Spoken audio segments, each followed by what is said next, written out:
23 minutes past 5. Let me bring you back to local news stories. And a significant story, this, because the top two tiers of non-league football have voted to end the regular season. Now, this means all the remaining games for Boreham Wood, Hemel Hempstead and St Albans City have been cancelled.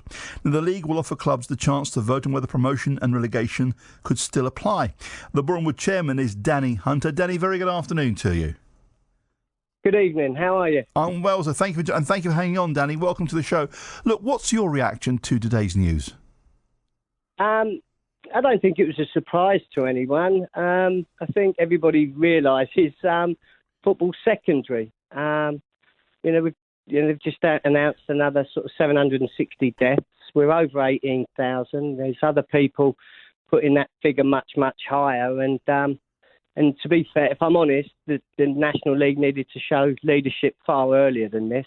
None of us need to be Einstein to know football's secondary, and we're not going to be playing on April the 25th, which is all they're telling us. The season has been officially finished 3 days before the season was officially supposed to be finished. Denny, of course, you're right. Everything is secondary apart to the war on this disease that we're all fighting. But in terms of sport, there has to be some sort of conclusion to what has been. It couldn't carry on, clearly. But for Boreham Wood, I mean, you were in a playoff spot. I mean, it's really unfortunate.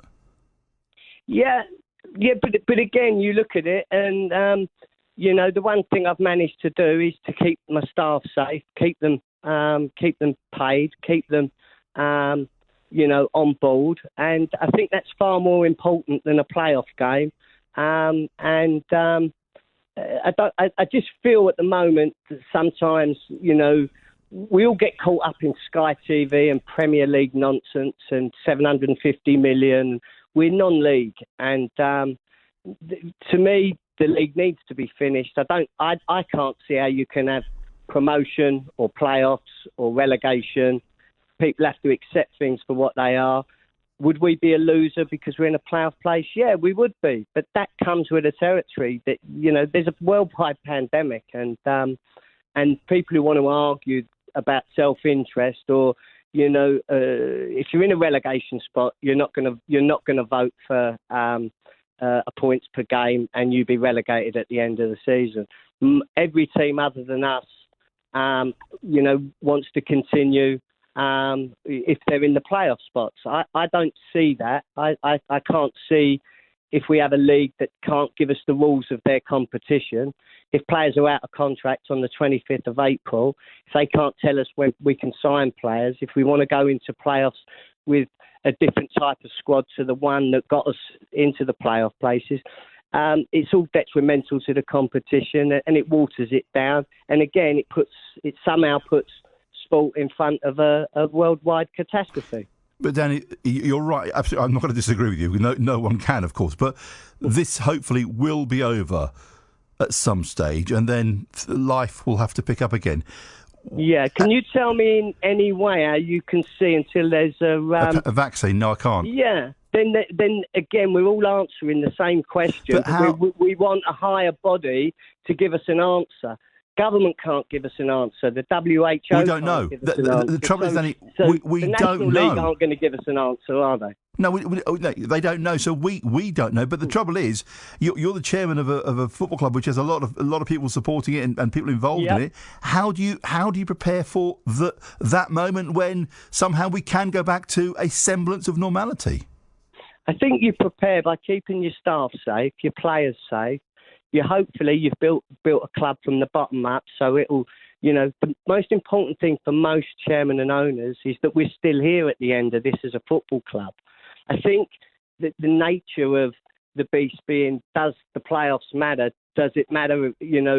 For me, I've got a duty of care to my staff, to my players, to my town, to my community, and that duty of care means, when this is over, and I'm a pessimist in that I don't think we'll be playing non-league football any time this year. I think until they understand, the importance of testing and dealing with the antibodies and just understanding that you know, if you've got £750 million at stake as a Premier League and they can't tell us how they're coming back, what chance has little old Boreham Wood or St Albans or Hemel or any of us got of being able to open our stadiums?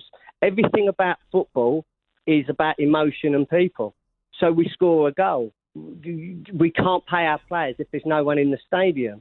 Unless, of course, for me, what I did, I asked my players who were on 38-week or 44-week contracts, would you work with me and extend those contracts or the payment terms so that I can keep them safe from April the 26th round to June the 30th, 2021, which ostensibly means that I'm paying them over 61 weeks.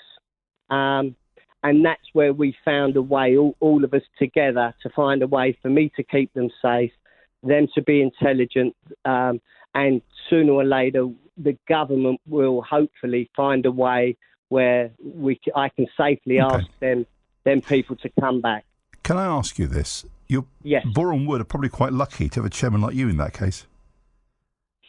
I think at the end of the day, look, I've got 5 children, I've got 11 grandchildren, and when you see, I mean, I lost my mother a year ago, and who had dementia in a care home, and I look and I can understand how these people must be feeling when they can't see their loved ones and they're being taken from them, and I just feel that sometimes we've got in football, we've got a chance to recalibrate ourselves. We've got a chance to look at our moral compass and try, when we come through this, to be able to be better for it, more understanding, and look and say we did our bit. And I think that's been fundamental. And when I've spoken to the chief executive at the National League and I've spoken to the various people, you know, we also look after Arsenal, as you know, the Arsenal women and the Arsenal development teams.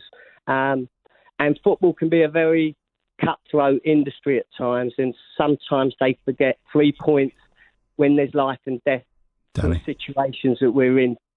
3 points isn't the be all and end all of life, is it? No, it isn't. Danny, I wish you well and thank you for joining us. Boreham Wood Chairman Danny Hunter, and I think you'll agree, Danny is quite a character. BBC Three Counties Radio. Beds, Herts and Bucks travel.